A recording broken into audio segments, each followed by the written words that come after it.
తెలుగు రాష్ట్రాల్లో దుమారం రేపిన మొయినాబాద్ డ్రగ్స్ కేసులో సిట్ దూకుడు పెంచింది. డ్రగ్స్ పార్టీ నిర్వహించడం వెనుకున్న ముఖ్య ఉద్దేశం ఏంటన్న దానిపై ఫోకస్ పెట్టింది.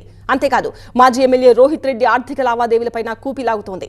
డ్రగ్స్ సప్లయర్స్ తో రోహిత్ రెడ్డికి ఉన్న సంబంధాలు బయటపడడంతో ఆయన ట్రాన్సాక్షన్స్ పై ఆరా తీస్తోంది. దుబాయ్లో రోహిత్ రెడ్డికి ఉన్న సంబంధాలపై ఫోకస్ చేస్తోంది. అలాగే డ్రగ్స్ లింకులను బట్టబయలు చేసేందుకు ఢిల్లీ, దుబాయ్కి వెళ్లనుంది సిట్ బృందం.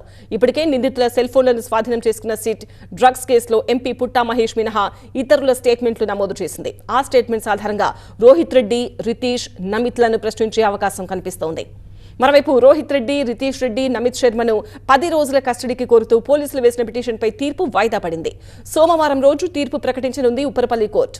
ఈ రోజు, రేపు కోర్టుకు సెలవులు కావడంతో తీర్పును సోమవారానికి వాయిదా వేసింది.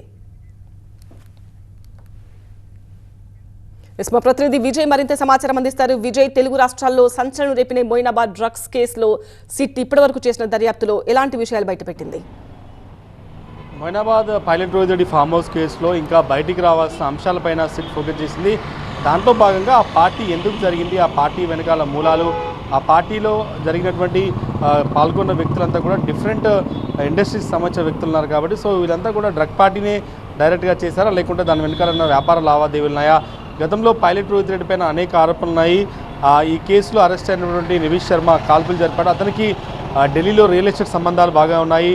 దాంతోపాటుగా ఢిల్లీకి సంబంధించినటువంటి సంబంధంతో పాటుగా పైలట్ రోహిత్ రెడ్డికి సంబంధించిన దుబాయ్ లింకులు ఏవైతున్నాయో వాటిపైన ఫోకస్ చేసేందుకు సిట్ సిద్ధమైంది. ఇప్పటికీ 3 రోజులుగా సిట్ విచారణ కొనసాగుతున్న నేపథ్యంలో సోమవారం రోజు పైలట్ రోహిత్ రెడ్డి, ఆయన సోదరుడు రితేష్ రెడ్డితో పాటుగా మరొక నిందితుడు కాల్పులు జరిపిన నివీష్ శర్మ, ఈ ముగ్గురు కూడా పోలీసుల కస్టడీకి సంబంధించినటువంటి కోర్టు ఆర్డర్ ఉంది. 10 రోజుల పాటు కస్టడీ అడిగారు కాబట్టి కోర్టు ఎన్ని రోజుల కస్టడీ ఇస్తుందన్న దానిపైన ఒక క్లారిటీ రావాల్సింది. కానీ పోలీసులు చెప్తున్న ప్రకారం అయితే ఈ పార్టీ ఎందుకు జరిగింది, ఈ పార్టీ వెనకాల ఆర్థిక లావాదేవీలు ఏమున్నాయి, గత కొంతకాలంగా దుబాయ్ లింకుల పేరిట నిత్యం దుబాయ్ వెళ్ళి వస్తున్నాడు పైలట్ రోహిత్ రెడ్డి, దీని వెనకాల ఏం జరిగిందన్న కోణంలో పూర్తి స్థాయిలో ఆర్థిక లావాదేవీలు అన్నిటి కూడా రాబట్టడం కోసమే సిట్ వ్యవహరిస్తుంది. ఎందుకంటే ఈ పార్టీకి సంబంధించినటువంటి వ్యవహారంలో సిట్ ఫామ్ అయిన తర్వాత సిట్ రోహిత్ రెడ్డి ఆర్థిక మూలాలు, ఆయన ఫామ్ హౌస్ ఏదైతే ఉందో అది దానికి సంబంధించి కూడా అసైన్ ల్యాండ్లో ఉందని చెప్తున్నారు కాబట్టి ఆ ఫామ్ హౌస్ని కూడా పూర్తి స్థాయిలో సీజ్ చేసే అవకాశం కనిపిస్తుంది.